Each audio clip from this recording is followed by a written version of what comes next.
Quiet hero is someone who rescues a child but expects nothing in return.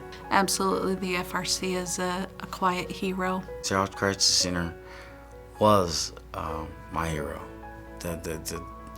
They most definitely saved me.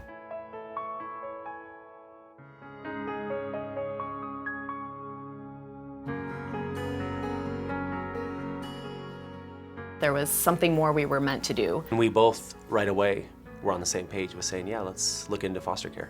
So AFC, they supported us with resources, and they were always available, our licensing worker to call and talk to. With our first foster son, he was 5 when we got him, and he came to us with extreme difficult behaviors, extreme trauma, extreme damage, and we struggled for the 11 months that we had him. But I believe there can be joy in doing the right thing even when it doesn't feel good. Our biological kids learned a lot about what happens to other kids out in the world by having him in our home. With the kids that we've adopted, they all experienced neglect for sure. Our first adopted son lived in 5 foster homes within a year before he came to us. He just looked right at me and said, "She don't want me anymore, does she?" So when he came to us, he had a lot of rebuilding to do. I would say it took well over a year, probably closer to 2 years, for him to have a sense of safety and belonging and security, where I think he's getting a real sense of, this is my family. If we can give them love, and meet their physical needs, emotional needs, that's gonna be a good thing. I feel like my mantra is, it's the hardest thing we've ever done, but it's the best thing we've ever done. It's changed our lives.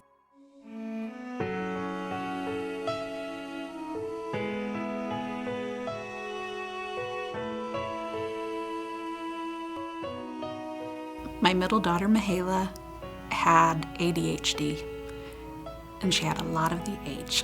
There was one morning when I had just hit the end of my rope with her. I had no clue what her world was like, and so I could not diffuse her.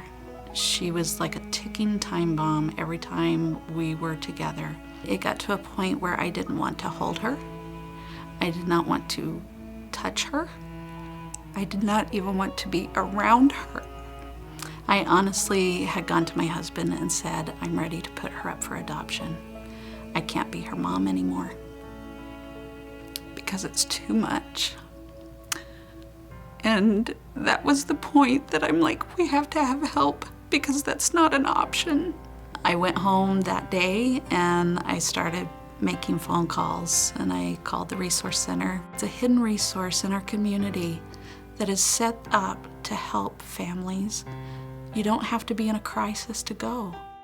I would probably not have my family as I have them today. Whether it destroyed my marriage, it would have at least removed one child from our home because of behavior. And today, she's a different kid. She's a totally different person than before she started taking these classes at the Family Resource Center. The most important thing you can do is have the courage to ask. When you are feeling down and you feel like you have no other place to turn, please turn to the Family Resource Center. Please turn to the Child Crisis Center. There is help and there is hope in these resources in our community. I feel like we live in a better home because of the Family Resource Center.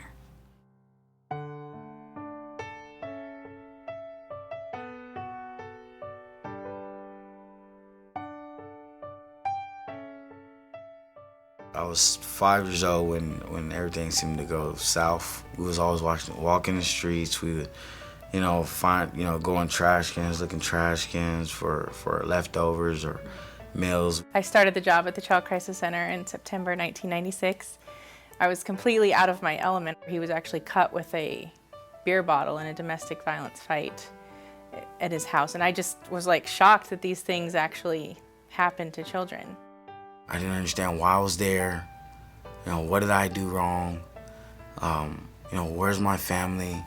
They say they care about me. I just remember Amy. She was the only one that can really calm me You know, she was the only one I can really, like, I feel like I can talk to. The first time I seen a book was when I went to school at the Child Crisis Center. Crisis Center had a tutor at the time who he butted heads with a lot, but she taught him how to read. He was always appreciative, which made us work harder for him. He told me one day that I did everything a mom should, treated him the way a mother should, and he started calling me Mom one day. I love William to pieces, like, with all my heart. I really do. We struggle, we battle, but I wouldn't change anything, ever.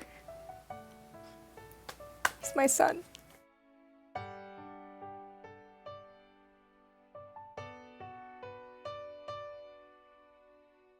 Place I work now is Canyon State Academy. It's a place that they work with young boys. These kids, a lot of the kids remind me of myself. We're supposed to address the kids as sir, you know, yes sir, you know, no sir. And I actually address them as brothers because to me they're my brothers. I am so proud of what he does at the job. He was giving the boys a lecture about how they need to change their attitudes and change their ways, and he told them it was the last lecture he was going to give them. And one kid raised his hand and said, "Please keep lecturing us, because it's what we need. And we know that you know and understand, and we need to hear it from you." I just want them to know that, you know, it's possible. You know, if you really just remain focused on your goals and what your dreams were as a child, and what your passion is, you know, it's achievable, you know? It's really achievable. It's actually possible. If I was never there for that 4 years of my life, you know, I honestly don't think I would have turned out the way I am today. The Child Crisis Center is absolutely a hero in his life. Mine as well. Consistent love, really. Consistent love.